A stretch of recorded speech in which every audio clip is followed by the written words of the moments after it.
Hi, I'm Niral, a senior product designer who helps bring clarity and alignment to complex human problems through strategic design thinking. I want to start with a confession. I began this quarter as someone who stood out in her own way. I used to believe that power was fueled by ego, that pursuing it would compromise who I was. So I opted out. I kept my head down, did excellent work, and trusted that the system will reward contribution. That belief, I now understand, was not humility. It was a strategy for invisibility. Professor Pfeffer changed how I see this. Power is not inherently self serving. In the hands of someone with the right intentions and skills, it is a tool that allows you to do the most good. The question is never whether you will play politics, it is whether you will play it well or poorly. I'm grateful to my course facilitator, Philip Mohaber, whose guidance helped me move through my self limiting beliefs and put this framework into real practice. For the first 6 years at my company, I operated under what Professor Pfeffer calls a psychological contract. The belief that strong performance and added responsibility would naturally lead to recognition. I had restarted my career with a 10-year gap due to my dependent status, and I was focused entirely on proving myself through my contribution. So I mentored new hires, led high visibility work, and never once formally advocated for a promotion. Then came the moment that cracked everything open. A new hire, someone with less institutional knowledge, was assigned as my manager, not because her work was stronger, but because she had exercised political skill while I had stayed compliant and low friction. Performance is necessary, but it is not sufficient. Organizations are not meritocracies, they are political systems. My Doing Power project was born from that realization. Leadership is not about doing the work, it is about consciously managing influence, narrative, and power.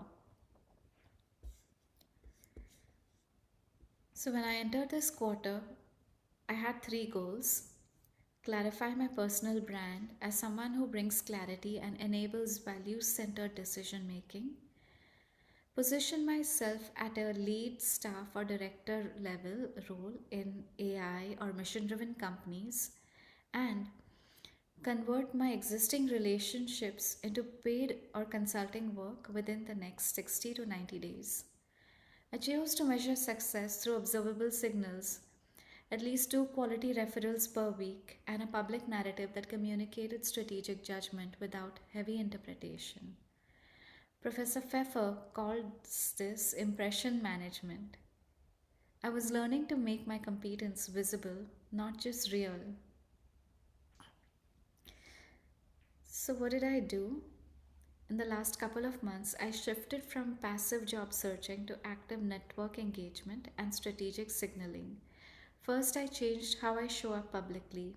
I treated my public presence like LinkedIn, YouTube, Medium as a signaling tool, evidence of strategic judgment, not just craft.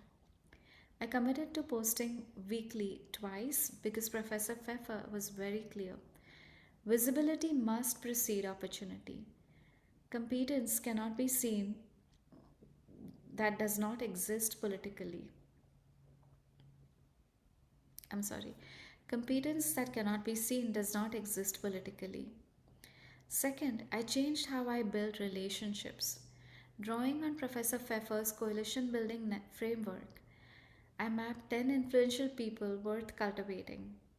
I reached out to the SVP of Design and Research, not asking for a job, but sharing a concise growth story from the last time she met me and a testimonial from someone I had mentored. That preparation signaled maturity and opened a real conversation. Third, I built portable resources, written perspectives, and a story bank for leadership narratives. Assets I control regardless of employer. And finally, I practice confidence as a discipline. Professor Pfeffer frames it not as a feeling but as a responsibility. I committed to stating my point of view within the first 5 minutes of any group setting, and especially when I felt uncertain. I want to be honest. Some of this was uncomfortable. Strategic outreach and public self positioning did not come naturally to someone who had equated silence with integrity. Pushing through that discomfort was part of the work. The results were immediate and humbling in places. By making outreach a daily practice, I secured referral based applications at Samsung, Apple, Uber, ServiceNow, Netflix, among others. Every one of those conversations came through a relationship I had invested in. The moment that proved Professor Pfeffer's thesis most viscerally, a personal connection went to bat for me at after my application was flagged for rejection because of my career gap.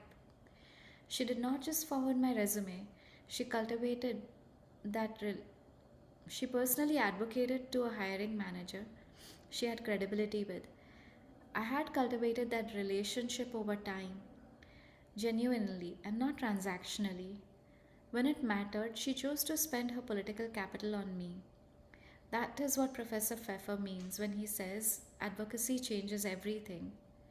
My increased visibility also led to executive recruiters reach out directly, a reversal of the dynamic I had been stuck in. I had shifted from reactive to attractive positioning.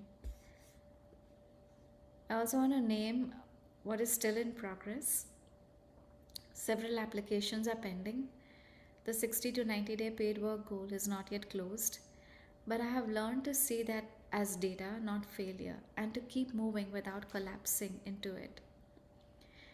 4 things I expect to carry for the rest of my career. Silence is not humility, it is invisibility. Power is claimed, not accrued. I no longer wait for the system to recognize me. I proactively shape how I am seen. Second, relationships are not transactional, they are the infrastructure of opportunity. Professor Pfeffer's argument about network certainty is not abstract. It showed up as a real person choosing to spend her credibility on me. Ego and strategy are separate. When a referral does not go as planned, I now not view it through the lens of organizational behavior, not personal failure. That shift has changed how I move. And authenticity and preparation are not opposites. When you lead with real value and a clear narrative, people invest in you. Sincerity and strategy work better together than apart.